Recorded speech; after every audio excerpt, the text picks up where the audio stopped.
Federal Reserve, you know that one of their missions is to keep inflation low. And the chief way that they do this is by raising interest rates. The theory is that inflation is caused because there's too much money and too many people that want to buy things and not enough things to go around.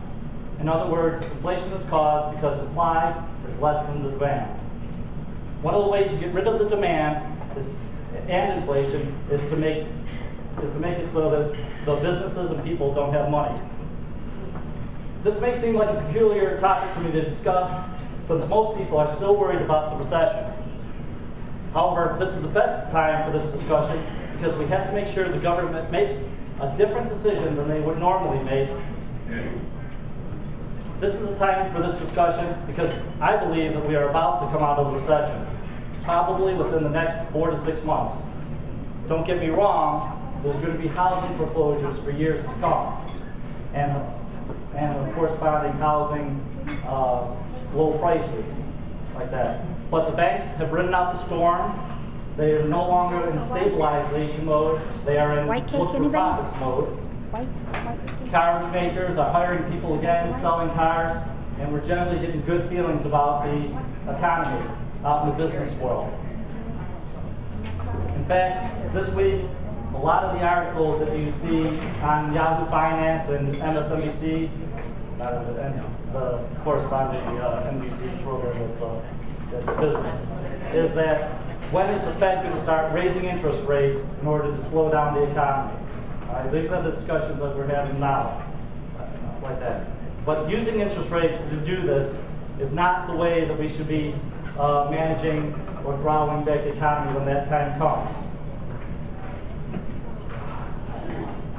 If and when we decide it's necessary to tackle inflation and manage the economy, then Congress should do this with the tax code. Using the tax code will help us lower the deficit. Using interest rate to do the same thing only protects big business and throttles innovation. If you look at what happened when we use interest rates to stop, you end up stopping competitions, and you see that the biggest companies are the ones that are still likely to qualify for the loans. The people that can't get the loans are the ones that have the ideas. This forces the little guy to either go out of business or to sell it to the big companies. If we use a tax code instead, who is it that gets taxed? It's the big companies. You're welcome. But the biggest reason that I want to make sure that we use the tax code instead of interest rates is because when the Fed uses interest rates, it takes money out of the economy and it gives it to the banks. But when we use a tax code, the country gets the revenue and we get to pay off some of the debt. I know many of you, it still seems peculiar to start planning for when the economy is booming again. But the time for planning the next crisis and the time for planning the next boom is now, before they occur.